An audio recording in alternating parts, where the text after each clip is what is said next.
Welcome to another episode of Code for Thought. Who is Pierre Bourdieu? This may sound like an odd title for a podcast on science, research and engineering, but I hope you bear with me.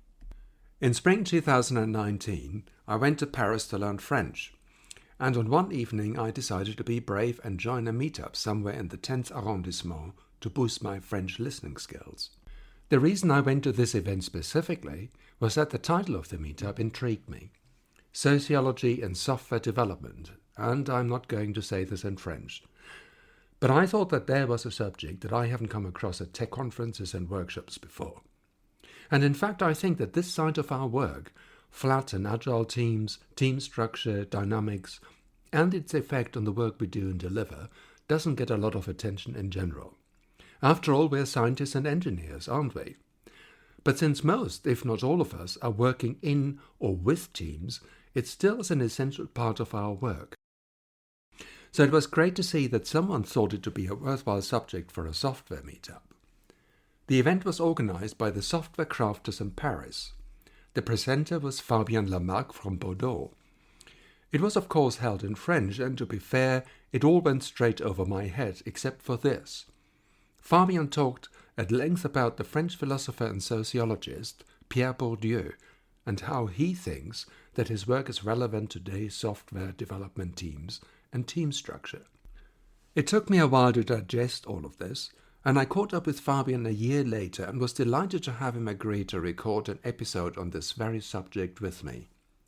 And so here is my conversation with Fabien. Hello, Fabien, and welcome to Code for Thought. First of all, thank you so much for your time and, of course, for having this conversation in English. Fabien, before we start, could you briefly introduce yourself? Yes, hello. I am a French freelance software engineer, a consultant and trainer on DevOps technology and software craftsmanship. I'm really simply just a developer. Uh, I'm used to code in Java and Python, but these days I also enjoy writing code in Haskell. Do you know Haskell? No, I don't. You don't? Okay. A Pardon. very deep functional program. These days I'm working on Docker, Terraform, and Kubernetes mostly. And I'm in Bordeaux, in the south of France. The reason I'm interested in talking to you is, apart from your skills as software developer, you gave a presentation on sociology in software development in 2019 at a software crafters meetup in Paris. And I was in Paris at the time to learn French. Not enough, it seems, because we're having this conversation in English. But I thought it's a very unusual subject for a technology meetup. So, what were the reasons for giving this presentation? At first, when I was younger, I wasn't interested at all in social studies and psychology and those kind of what we call soft sciences. I was an engineer and I thought my field of work was more objective and more useful than psychology and social studies. Mm. Then I started to work in a team and I realized I wasn't a very good developer. Okay. I was mediocre at best. So because I was working with very knowledgeable tech leads, and so I started to think the only way to improve, to be better in code, was to improve my skill. So I started to read a lot of books, technical books like Clean Code, Clean Coder from Bob Martin, Refactoring, Growing Object-Oriented, Domain-Driven Design, and Software Craftsman by Mancuso. All those books helped me a lot improving myself, become better at writing code. And at some point, I realized that just being a better developer will not help me a lot when I'm working in a team. Because when Mm. I'm working in a team, an agile team for a client, there are many more problems that I face every day than simply the code I write. I started to study agile development, what it means. A lot of those agile consultants were once developers. Everything felt very connected, but it felt like all those agile books were written by developers and consultants. So people who don't think psychology and social studies are useful. I did too, so I cannot hold a grudge.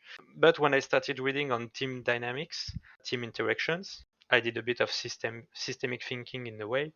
I realized that there was a whole field of social studies, sociology, which was really a mountain of information and books in my grasp, because there was thousands and thousands of studies about how to interact in a team.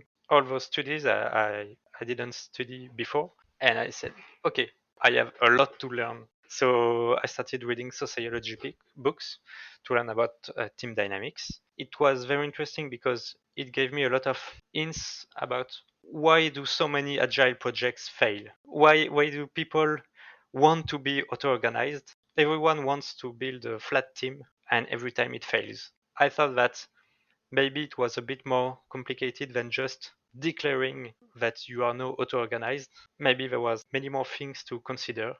After studying all those books, I felt like it would be useful to give back some of it in conference. The Software Craftsmanship is a book about delivering better software. And I thought that having team dynamics studies would be a great addition to software craftsmanship. There's quite a lot of detail in there, and I believe, if I remember correctly, that you presented in particular one of the books that you read by Pierre Bourdieu. And I must confess that I did not know Pierre Bourdieu before your talk. And like you, I'm software engineer, simple software engineer, and I had no idea about sociology. Could you tell us more about who Pierre Bourdieu is and what are the central points that interest you? Pierre Bourdieu is a French sociologist, anthropologist, and philosopher who was born in 1930 and died in 2002. He has given major contributions to the sociology of education, theory of sociology, sociology of aesthetics, anthropology, media, and cultural studies. He had a very wide impact in social sciences in France. Of course, he taught in the best renowned colleges, the Collège de France, and the School for Advanced Studies in Social Sciences in Paris. You can consider him the most influential public French intellectual in the 20th century, with Jean-Paul Sartre and Michel Foucault. They built what's called the French theory, which is a corpus of authors that try to deconstruct the subject of who we are, why do we think certain things. After 1970, in France, we kind of disregarded those authors, but they gained traction, a lot of traction in the US. Everybody read Michel Foucault there. So in the United I did States. too. Yeah. Ah, really?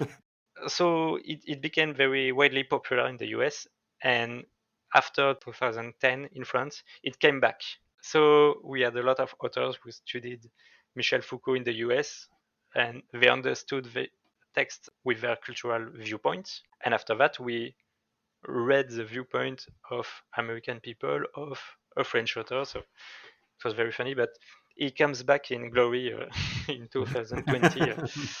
And so, how does this relate to your insight to software development? What are the connecting points between what Pierre Bourdieu says and what you see in software development teams, in team dynamics in particular? Pierre Bourdieu studied how people interact with each other and how you create a structure of dominations in an interaction, in a group of people. As I struggled to build an auto-organized flat team, it felt like the obvious way to understand why I was failing this much. When Pierre Bourdieu started studying sociology, he started with what's called structuralism. Structuralism is the fact that we all see the world differently depending on who we are. Okay, so you and I can watch the same documentary and find conclusions that will be widely different because we've seen the same thing, the same movie, but we didn't understand it the same way. Okay, everything is subjective, and there is no objective way to observe the world. We all have goggles, which taints the world we see. Then we studied pedagogy in the 20th century in France, and we found something that's called constructivism. It means that everything you learn depends on who learns it. You can see on how the two of them are connected because if I teach you some object-oriented programming, you may understand something easier than another student in my class because of structuralism. Okay, because structuralism changes the way you perceive how I give my lesson, you will understand it differently. So you will become someone different because of constructivism. But because of constructivism, it will change the way you perceive the world the day after that. Right. Okay, Mm-hmm. so everything is connected. Okay, the way you improve, the way you change your personality, because we don't stay the same. This was the first shock to me. It was that we all read the same books. There are not so many team dynamic books in Agile, or there are not so many craftsmanship books, and we all perceive it differently. Here comes a lot of frustration about teaching people how to do TDD, because they all had different paths, different experience, and they didn't understand it the same way that I did. So that's the core points of Pierre Bourdieu, and he develops around that a theory around the concept of habitus, what he called habitus. And this concept got a considerable influence in social science. It's a concept that is still used nowadays. Okay, what is habitus? This theory seeks to show that social agents develop strategies which are adapted to the structure of the social worlds that they inhabit. It means that we develop strategies to interact with our world depending on who we are and what we learned. So an example of that in our day-to-day coding world is that, for example, if I did a lot of Java, I'm very used to object-oriented programming. I will solve any problem I see with my mindset of objective-oriented programming. Okay, so everything will have a state, and will have methods to change their own states. But the last few years, I wrote a lot of Haskell. It changed the way I thought about my problems in my code, because now I try to use functional programming everywhere I could. So this got mixed up.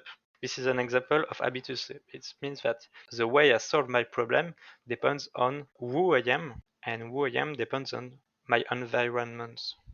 Yeah, I can understand how that is difficult to change your mindset. What I understand from you is we grow in a certain environment, we have a certain background, and that's what we apply in new environments. Exactly, yes. It also explains why it's so hard to make people change their habits. After that, Pierre Bourdieu, just like every other intellectual in the 20th century, he read a lot of Karl Marx. What Karl Marx says is that inequality of capital and revenue will cause exploitation of workers. So that's the theory of Karl Marx. Inequality of capital causes direct domination. And that's easy to see in our day-to-day life. But Pierre Bourdieu is in the 20th century. He thinks that he sees example of domination which are not caused by economic capital difference. For example, I gave this talk in Paris, and I was giving them a lesson of sociology. So my speech was one way, okay? I speak and they listen, okay? And at the end, they can ask questions, but not everybody will be able to ask questions. So the communication is a single way, and this is a clear case of domination because they hear what I think and I don't. So I'm influencing them. So this is a typical structure of domination, which is not caused by economic capital. For example, I don't know how much money you have. I don't know if you have more money than me. But in this specific case, I influence you and you didn't influence me. You know what I Hmm. mean?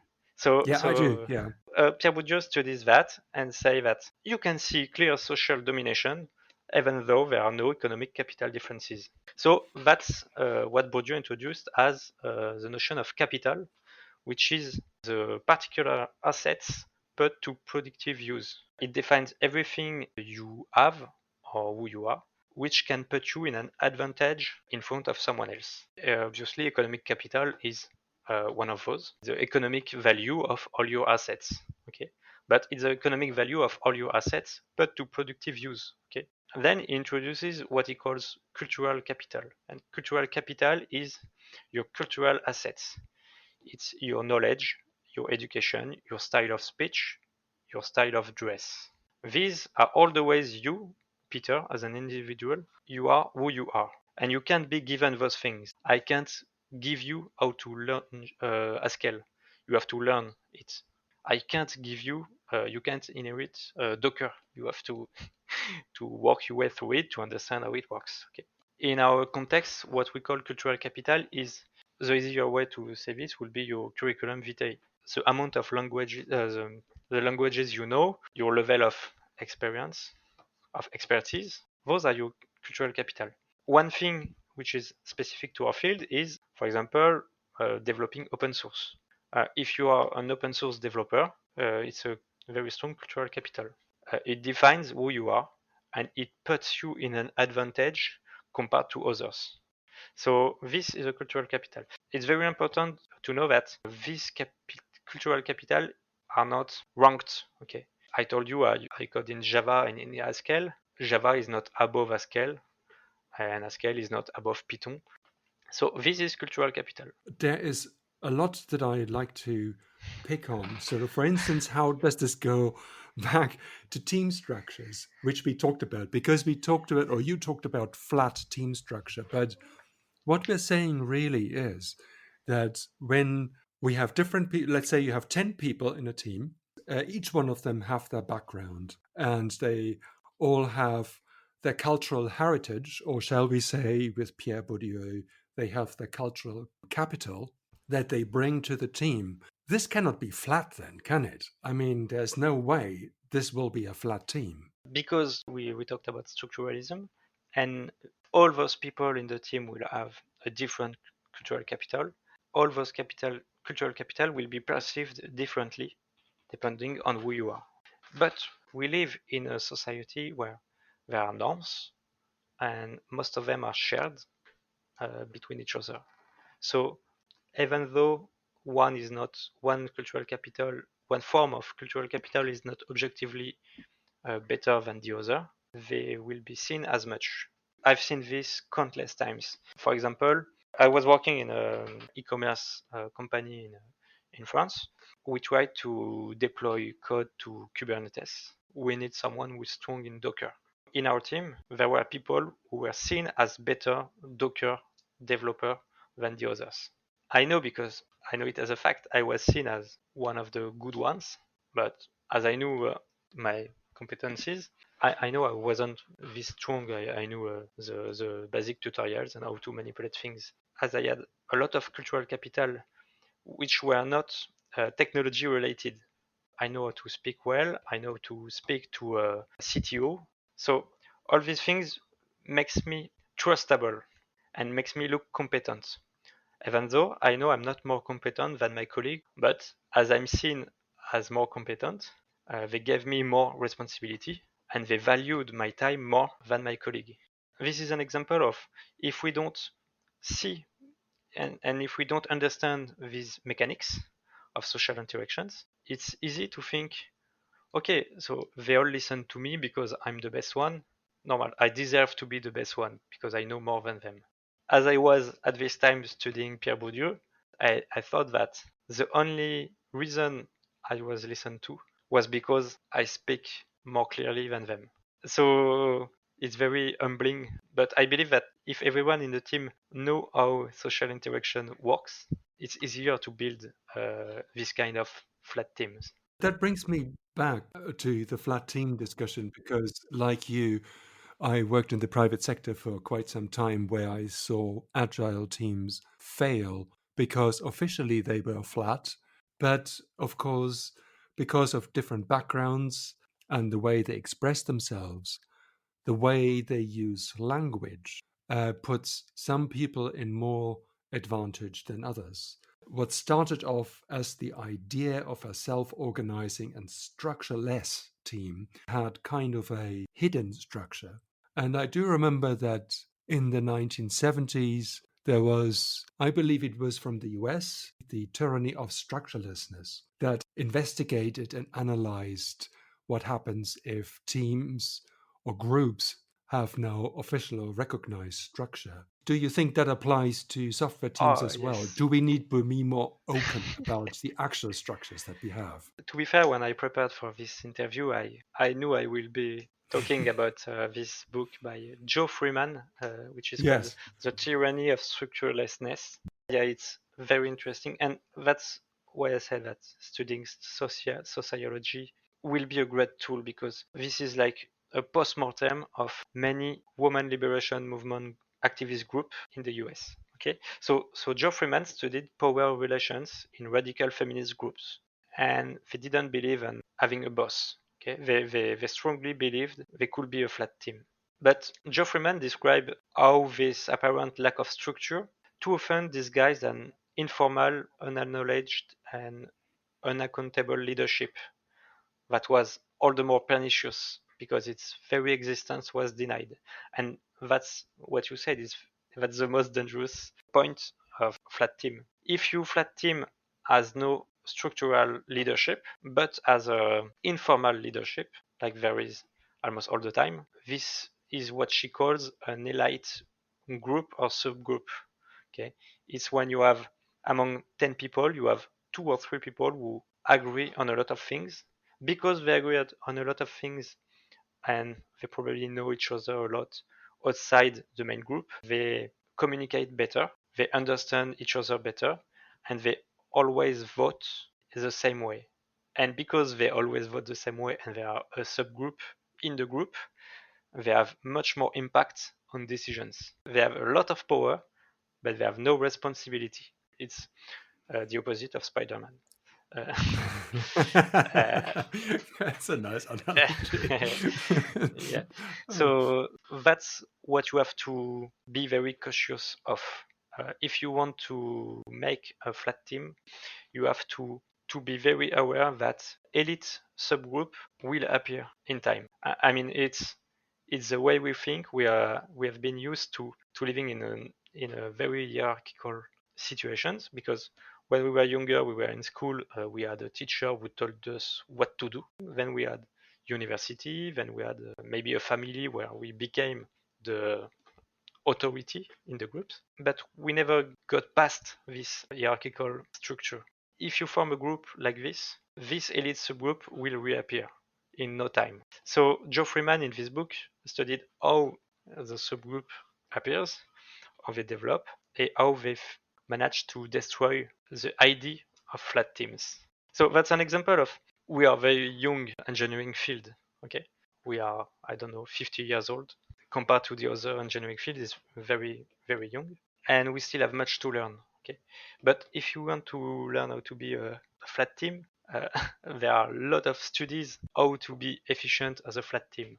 Maybe we could close our software development books and open sociology books if we want to learn how to interact with each other efficiently and prevent an elite subgroup to reappear. That's a very nice summary, Fabien. And of course, one of the downsides of having these kind of hidden groups is that it stops other developers or other members of the team from developing further. And so if you're a junior member and you're not a member of the elite group, it will be harder for you to develop. Knowing all this, so if you were to set up a new team, what kind of recommendations would you give then? I'd start with a few developers, like 5, 6, 7, something like this, from diverse background.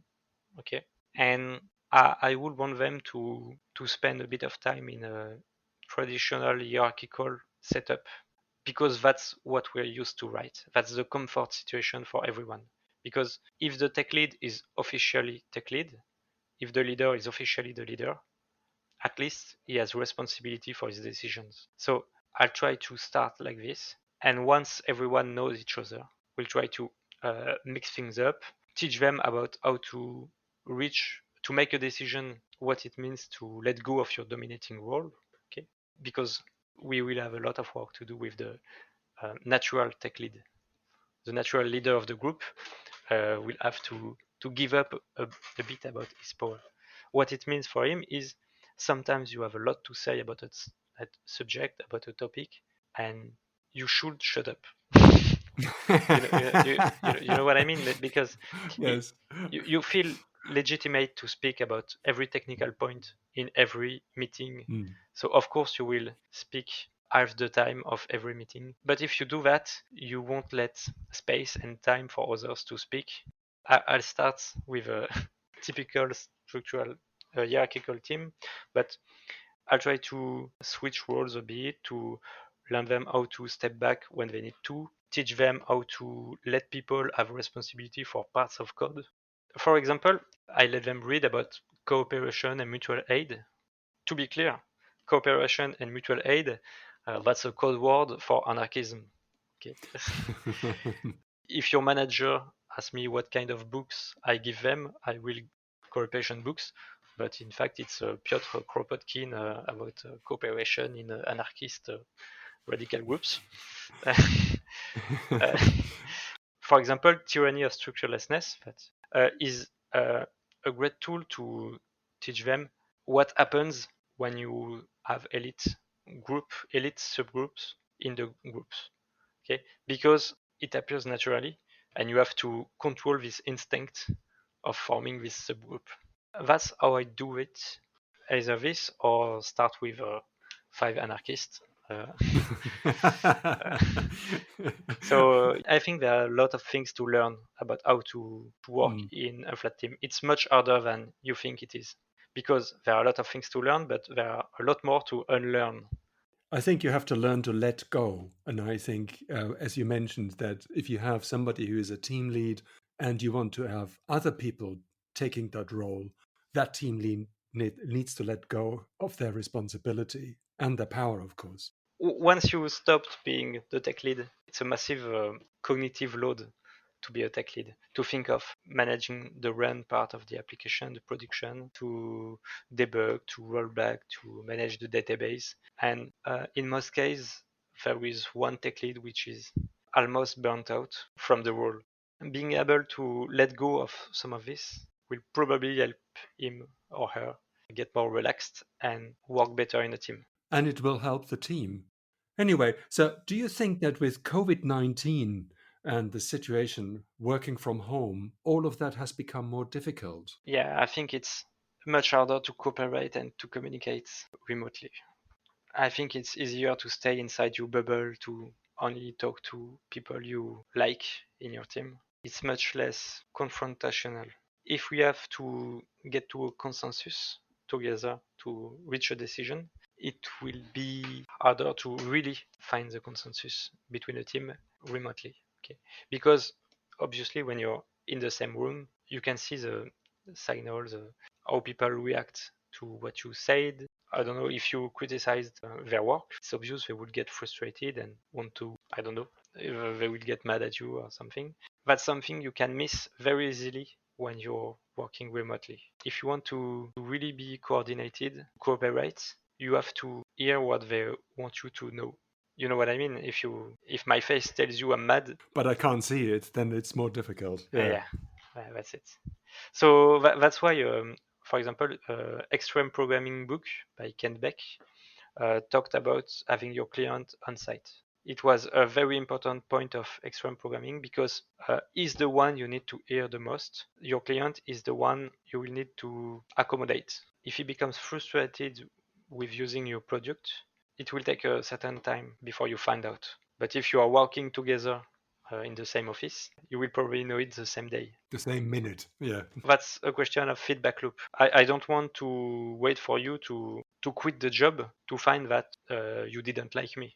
And obviously, it slows down feedback loops and communication of team dynamics. And feedback loops are the most efficient way to correct, to work better. At the same time, I think that working from home and working out of the office is probably going to be, well, the new normal for at least a few more months, probably for a long time. Is there some kind of online communication which works very well, but is obviously not the same as being in the same room with somebody?